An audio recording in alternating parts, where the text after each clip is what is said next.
So I'm going to cover 10 key points when preparing for your first weightlifting competition. So point number one, understand the reasons why you're looking to compete. So being crystal clear, having at least, 3, if not 4 or 5 really good reasons why you want to compete. Having these in mind, I think, is really important, and making sure that they're compelling goals as well, something that's really important to you personally, and that you're not doing it to satisfy anyone else. It's for yourself, it's for your own personal development and physical development. It gives you a challenge. There's a number of reasons really, but I think it needs to be a compelling goal for yourself really, first and foremost. And number 2 as well, prepare with consistency, and also when it comes to training sessions as well, you're going to have frustrating training sessions. It's going to be frustrating, but if you see this as a necessary part of training, really, it means that it's important to you to improve. And if you feel frustrated, then it means that you're passionate about it and you want to improve and do as well as you can in the competition. So see this as a positive. Consistency will trump everything else as well. You will have some challenging sessions. That's pretty normal, and I think the longer you train for, the more challenging and frustrating sessions you experience. So consistency is the most important thing. If you're consistent with your training, you prepare, that's the best thing that you can do.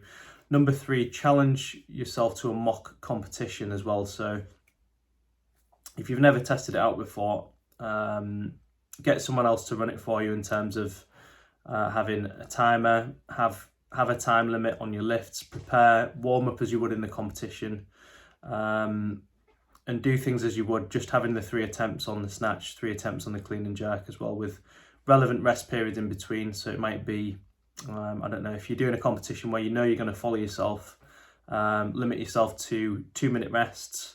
It's always a good way to prepare anyway for 2-minute rest, because you don't really know what's going to happen. So having that conditioning to be able to recover after 2 minutes really will help as well, and it'll give you the confidence and fitness to be able to perform on the day. Ask for help ahead of the competition as well if you need any help with coaching, if you're not sure about anything to do with the competition, how to prepare. Ask someone who's done a competition before or coached a competition before, and that's something that will set your mind at rest as well. Number 5, making sure that you have everything ready the night before the competition. So everything packed in your bag, whether it's thumb tape, weightlifting shoes, your weightlifting suit, the food that you need as well, things like that you're going to have after weigh-in. All of these different things, really kind of go through it in your mind, what you're going to be doing after weigh-in, having foods, drinks, protein, different things like that, coffee, whatever it might be, whatever your routine is. And I would look at keeping it as normal as possible. So the foods you would typically have day to day, week to week, stick with what you know works for you. And then you're not kind of doing something different on the day, something that might not agree with your stomach, for example. But yeah, that just sets your mind at ease just on the night before the competition as well. Just having everything ready, everything laid out, bag packed, food in the fridge, ready to go. Everything laid out, and then you're good to go. You're not worried about anything on the day of the competition when you travel. Number 6, don't worry about cutting weight unless it's either absolutely crucial to you, to your goals. If one of your goals is to cut weight and actually lose weight, reduce body fat, for example, if that's one of your primary goals, absolutely. But I won't put any pressure on yourself to lose too much weight.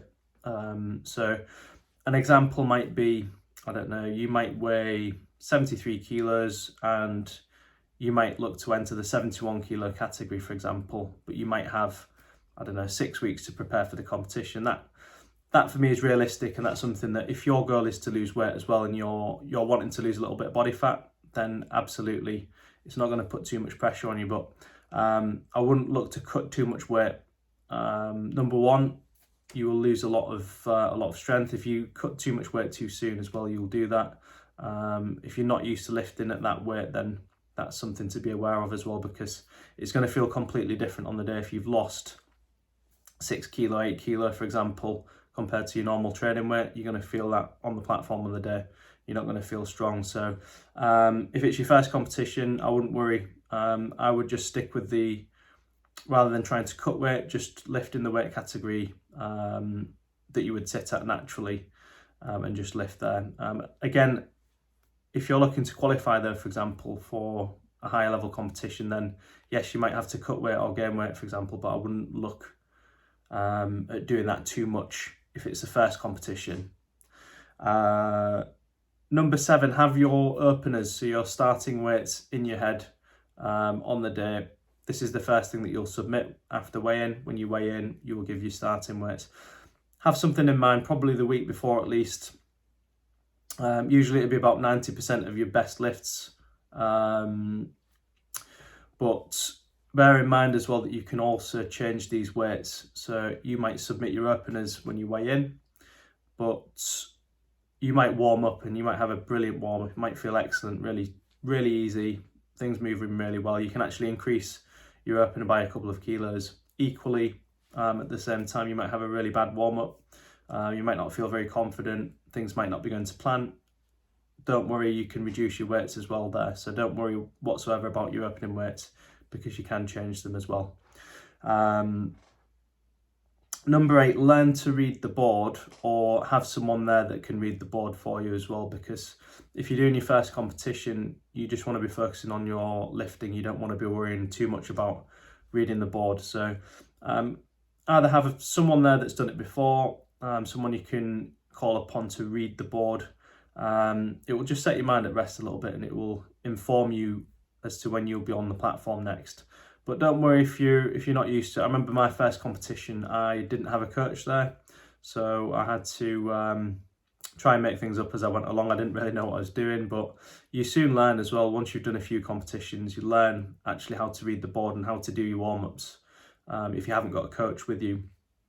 So, but just having an idea about things, how things work, and you'll gain that experience through doing competitions as well. Things as well, you could plan your warm-up absolutely perfectly to the absolute, to the second, but things can happen in a competition. People can get injured, people can drop out and not take certain lifts, people can miss lifts, they can bomb out. It can add a lot more time, or it can take away time as well if people drop out injured, for example. So there's a lot of things that can affect when you're going to be on the platform. All you can do really is plan and prepare as best you can, just to make sure that you're as best prepared as you can be when you're timing your warm-ups, when you need to get onto the platform. But yeah, ask for help if you've got access. If there are coaches there that aren't busy, ask for help, and that's something that will really put your mind at rest as well. They will tell you when to do your warm-ups. They'll tell you how many lifts there are before you're on, and you can time your warm-ups accordingly. Number 9, relax and enjoy. So your first competition really should just be about enjoying the experience, experiencing it, not putting too much pressure on yourself. Just enjoy it. It's an experience. It'll put you out of your comfort zone, but this is where the good stuff happens. So I remember, again, my first competition, really, really nervous, didn't know what I was doing, felt out of place, didn't really think that I deserved to be there. But as soon as you get that first competition done, it just helps you to relax, and it's addictive as well. You want to do more competitions once you've done that first one. That is definitely the scariest one to do, the first weightlifting competition. And yet, number 10, treat it as a learning experience as well. It is a learning experience, and it's not somewhere to put too much pressure on yourself to hit personal bests. If you do hit personal bests, then that's an absolute bonus. But I think the goal would be to hit 6 out of 6 good lifts, to lift well, lift with good technique, get used to things, how things work in the warm-up room, how it feels out on the platform with people watching. Don't put too much pressure on yourself as well. Like I said, just focus on enjoying the experience, learning as well, because the next competition you'll have more experience and you'll be able to do better in that next competition. So, but if you do get personal best, if you're lifting well, that's an absolute bonus. But those are the 10 points there that I would say the 10 key points for preparing for your first weightlifting competition.